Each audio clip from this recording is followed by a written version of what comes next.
Olá, estamos de volta a mais um Amor Simples de Doar podcast e hoje temos um tema pra lá de especial. Claro que todos os temas são especiais, mas esse aqui é sobre voluntariado. O grupo conta hoje com mais de 50 voluntários espalhados em toda a Irlanda.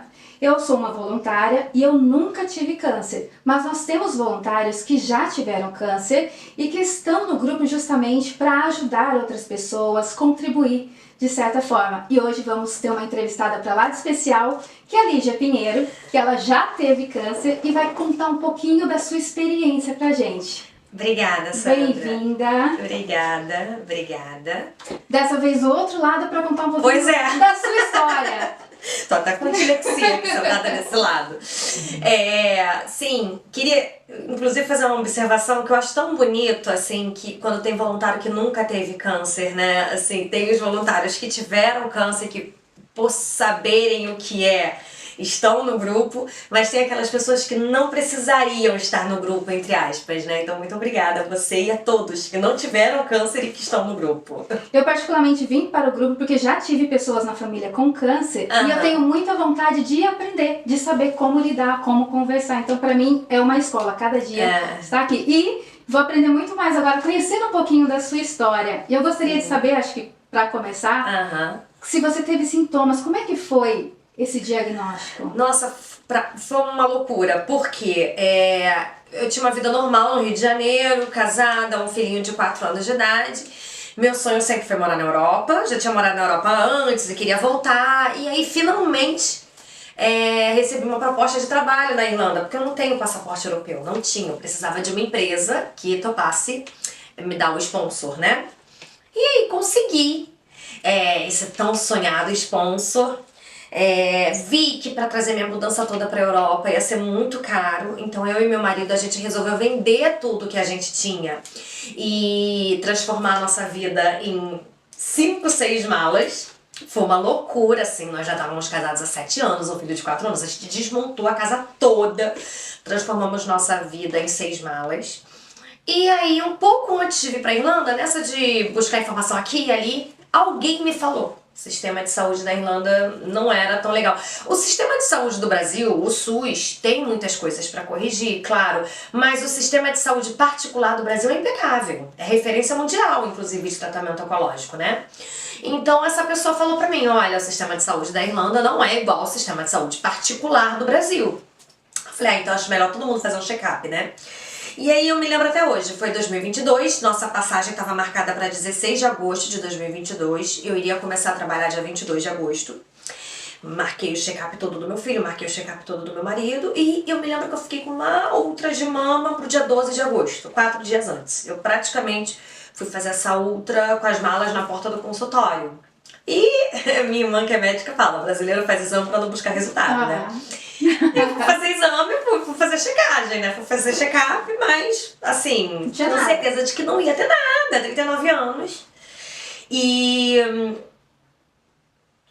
descobri um nódulo no peito. E tem uma coisa meio torturante no diagnóstico do câncer, porque não é assim: você tá com câncer, é assim, tem uma imagem suspeita. Aí você pergunta pra pessoa: pode ser câncer? Aí a pessoa: pode ser, pode não ser, sabe? Aí eu descobri que tinha um BRAIDs, de 1 a 3 era nódulo benigno, de BRAIDs de 4 a 6 tinha chance de ser maligno. E aí, uma coisa que me assustou muito foi que o exame levaria 20 dias pra ficar pronto. E a menina falou pra mim: pode vir buscar o seu exame daqui a meia hora. E eu falei: ué, porque essa é emergência, né? Porque essa urgência.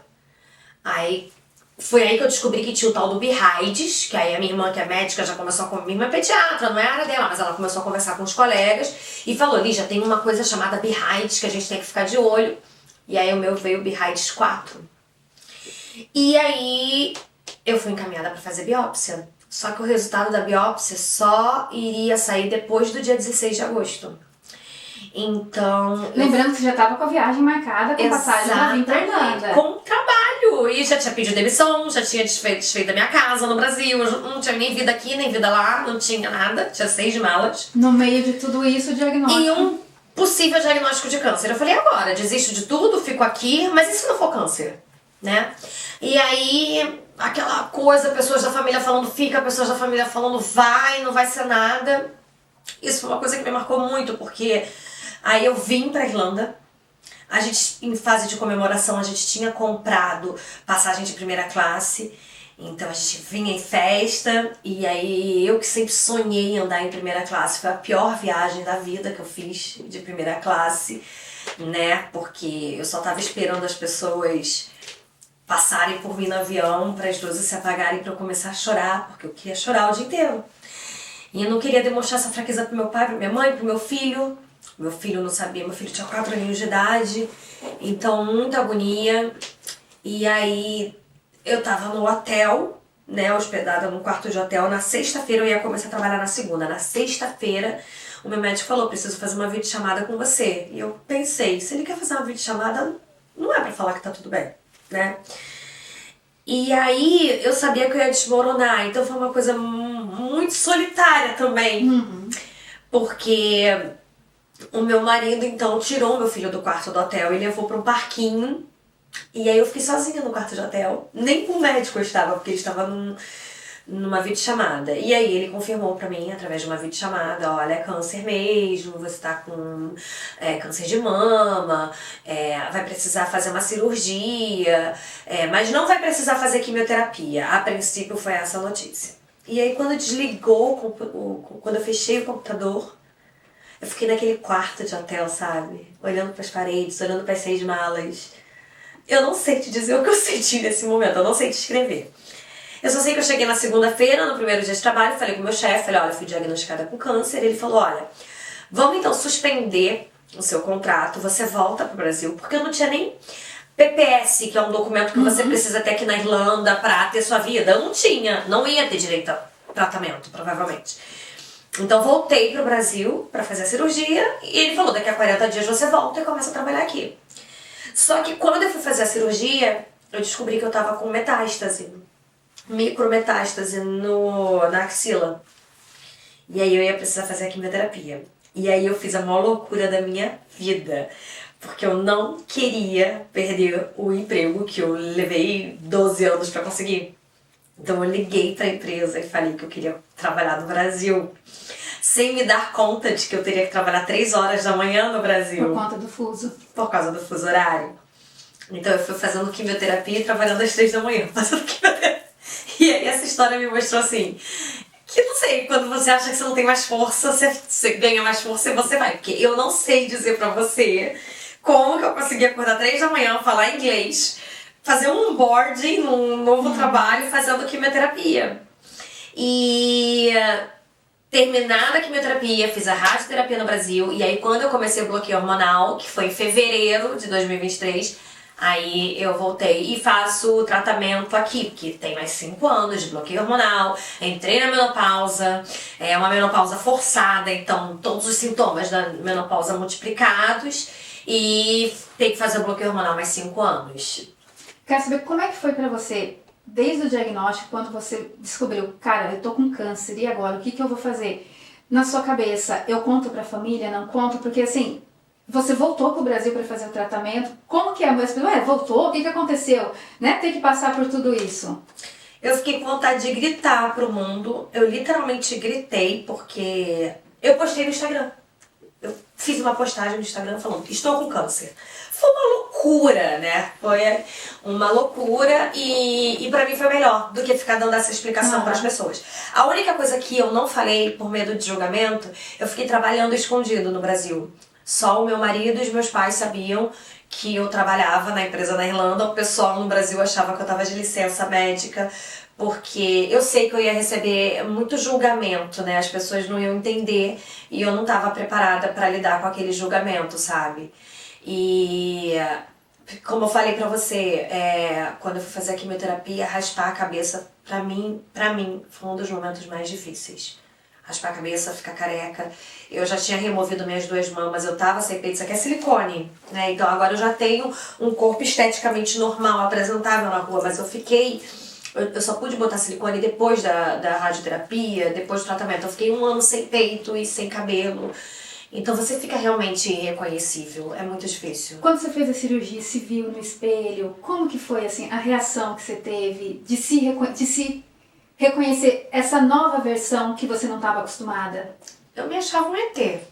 Eu me achava um ET, e a quimioterapia incha. Até uma coisa que eu fiquei revoltada, que eu falei, pelo menos a quimioterapia vai emagrecer, né? Mas aí agora tá engordando, né? Eu falei, brincadeira. Aí me engordou muito a quimioterapia, eu fiquei com uma barriga muito grande, fiquei sem peito, e você fica sem sobrancelha, você fica sem cílio, você fica sem pelo no corpo. Eu me sentia um ET. Eu me sentia um ET, E assim, meu marido ficou do meu lado, meu marido foi maravilhoso, fazia eu me sentir a pessoa mais importante do mundo nesse período. As estatísticas não são bonitas, 90% das mulheres que têm câncer de mama são abandonadas pelos seus parceiros. A mulher, isso aí a gente pode até conversar sobre isso um dia, né? A mulher, ela é muito programada, muito mais para cuidar do que o homem. Então, os índices, as mulheres ficam do lado dos homens em qualquer doença, qualquer dificuldade, os homens não. Então, os índices para casamentos com câncer de mama na mulher, porque o homem também tem câncer de mama, mas câncer de mama na mulher, os índices de divórcio são acima de 90%. Meu marido ficou do meu lado, mas zero relação. Eu não tive condições. Eu já conversei com outras pacientes oncológicas que botaram peruca e apagavam a luz e conseguiam ter um tipo de relação. Eu e meu marido, não, eu não conseguia. E ele respeitou isso. Eu não conseguia, não tinha como pensar em sexo fazendo quimioterapia. Pra mim, eu não conseguia. Não conseguia mesmo. Então, ele ficou do meu lado a todo momento. A gente ficou quase um ano, né, vivendo aquele amor do casamento, que é o real, né? Companheirismo. Pensem muito na hora de escolher os seus companheiros, porque eu acho que os critérios que a gente usa na hora de escolher o marido são errados, né? Você quer saber se o cara sabe contar piada, se o cara é engraçado, se é popular. Não é isso na hora da dificuldade que conta, né? E graças a Deus eu escolhi bem meu marido. Quando você colocou a postagem no Instagram, você recebeu algum tipo de mensagem, tipo, que você sentiu que as pessoas tinham dó de você, que te olhavam como coitadinha, coisas nesse sentido por ter câncer? As pessoas acham que você vai morrer. As pessoas começam a se despedir de você. Até quem não gosta de você fala com você achando que você vai morrer. E tem um estigma muito grande na doença. E foi aí que me deu um clique, sabe? Eu falei, opa! Eu nunca tinha visto ninguém ir pra rede social falar que tava com câncer. Da minha rede, eu acho que eu fui a primeira. Então eu falei, a gente precisa falar mais. E foi aí que eu comecei a notar que existe um estigma muito grande, principalmente por causa da dramaturgia. Porque o paciente oncológico dos filmes e das novelas, ele tá sempre terminal. E descobrir um câncer em 2024 é diferente de você descobrir um câncer na década de 80, né? É que nem quando a gente tem o exemplo de Cazuza, que morreu de AIDS, por exemplo, uma doença diferente. Hoje em dia, muitas pessoas conseguem viver com HIV tranquilamente. E naquela época, o Cazuza, que tinha o dinheiro que tinha, que foi pra Boston, não conseguiu sobreviver. Então a gente tem que começar a caminhar junto com a evolução da medicina, né? E acreditar. No seu caso, o que eu acho bem interessante, você não sentiu nada e só foi fazer um check-up. A sua sorte é que você já descobriu no começo, assim, pra poder fazer. Porque se fosse esperar um sintoma, você fazia o autoexame? Fazia, mas isso é uma coisa que eu falo pra todas as mulheres, até homens. O meu câncer, eu não sei porquê, ele era todo estraçalhado. Então eu podia fazer o exame de toque que fosse, não ia aparecer. Ou quando já tivesse muito avançado. Então assim, e eu também faria exame e mamografia a partir de 35 anos de idade. Eu não esperaria chegar aos 40, que é quando os ginecologistas são orientados a começar a pedir o exame. Eu pediria, eu quero fazer a mamografia. E é melhor você receber o diagnóstico cedo e enfrentar logo o que tiver que enfrentar logo cedo, né? E uma coisa que eu acho muito interessante que você comentou, que você foi preparada para o câncer. Como que foi isso? Eu já estava tratando na terapia, eu tenho o print dessa conversa, eu já estava tratando na terapia uns pesadelos que eu tinha nos últimos 6 meses. E aí depende da criança, da pessoa, para dar uma explicação para isso, né? 3 horas da manhã eu acordava, falava, Luiz, meu marido, né? Falava, Luiz, eu sonhei que eu tava com câncer, ora por mim. E aí eu comecei a achar que isso poderia ser uma premonição, porque é assim, não foi que eu sonhei uma vez e achei que era premonição. Toda noite eu sonhava que eu estava com câncer. Toda noite eu sonhava com essa doença. Não sei se era alguém tentando me avisar, espírito protetor, santo, energia, universo, o que você acreditar. E eu comecei a ficar com medo de ser o meu filho. Meu filho com 4 aninhos, né? Então, quando eu descobri que eu de fato estava com câncer, ao mesmo tempo que eu fiquei desesperada, quando ela achou o caroço no meu peito, que ela falou, tem uma imagem aqui estranha, né? E todo mundo que tinha mais experiência batia o olho e falava, não precisa nem de biópsia. Escorreu uma lágrima que eu falava assim, não é o Léo, não é meu filho, sou eu, sabe? Eu acho que isso é uma frase que só as mães vão entender. Porque muita gente fala, ai, você sentiu alívio? Senti. E uma coisa que eu falo pra todo mundo fala, como é que é ter câncer? Eu falo, eu acho que a pior parte pra mim foi pra minha mãe. Porque ter um filho com câncer, eu não sei o que é. Ver um filho enfrentando isso. Enfrentar é muito menos pior do que você ver um filho enfrentando. Então, eu acho que eu fui preparada por uma divindade, por algum amigo espiritual, porque eu tenho essa crença, né? Não enveredando pro lado da religião, mas eu tenho crença que existe sim. Existiu alguém ali me avisando, justamente porque os sintomas não apareciam, né? Então, alguém me avisou e eu estava muito preparada, porque durante todo o processo eu fiquei com muita confiança. E é essa confiança que eu tenho vontade de passar para a comunidade, né? E por que você resolveu ser voluntária? A Isabela me falou, tem um grupo, e aí foi outra surpresa, porque eu falava assim, um grupo de pacientes oncológicos na Irlanda vai ter 4 pessoas, né? Isso não deve acontecer com todo mundo, é o que eu pensava. Gente, eu levei um choque, porque quando eu entrei já tinha atendido mais de 50 pacientes oncológicos. Eu falei, como assim? Então, a importância do grupo foi maravilhosa pra mim, foi a Isabela, uma outra paciente oncológica. Eu não me lembro como é que eu conheci a Isabela, a gente se encontra, a gente se esbarra na vida, né? E aí a Isabela me falou desse grupo, e aí foi ótimo, porque talvez se não fosse o grupo, talvez eu tivesse voltado pro Brasil, sabe? Porque era uma coisa que eu achava que só tinha acontecido comigo. Falei, que loucura morar no exterior com uma doença tão grave. Porque, ao contrário do que muitas pessoas acham, o câncer hoje em dia não tem diagnóstico de cura, né? Você passa o resto da vida com esse fantasma. Pela medicina, você não é considerado curado. Então, eu falava, como é que eu vou viver no exterior tendo essa condição? Que é uma nova condição, né? Tanto que uma coisa que eu aprendi no grupo é a questão do sobrevivente. Eu não sabia que existia esse termo pra quem tá, né, que passou pelo câncer. Exatamente, tem um grupo chamado Sobreviventes. Então, assim, nós somos sobreviventes, mas a gente passa o resto da vida com essa condição. Então, se não fosse o grupo, talvez eu tivesse abdicado de todo o meu sonho. Porque eu descobri o grupo assim que eu cheguei na Irlanda e assim que eu descobri o câncer. E eu tava pensando, não, acho melhor voltar, acho que eu não vou ter força pra tudo isso. E o grupo, eu falei, opa, tem outras pessoas aqui. Então, assim, e agora eu tô com a minha carreira internacional que eu sempre sonhei em ter. E tô realizando outros sonhos que eu nunca imaginei que eu no Brasil jamais teria imaginado conquistar. Então eu acho que tudo isso tem um pedacinho do amor simples de doar ali, sabe? Em cada conquista que eu tenho na Irlanda eu vejo o símbolo do amor simples de doar. E qual que é o recado que você gostaria de deixar para uma pessoa que acabou de ser diagnosticada com câncer, especialmente no caso de câncer de mama, para a mulher? Tem essa questão da vaidade, a questão do cabelo, essa questão, né? Como que é passar por tudo isso? Qual mensagem que você gostaria de deixar? Para uma mulher que está passando por quimioterapia, por esse processo que é muito doloroso, não existe frase mais horrorosa de escutar do que cabelo cresce, e a gente escuta muito cabelo cresce. Eu falaria para uma mulher que uma vez eu tava falando com uma amiga minha, né?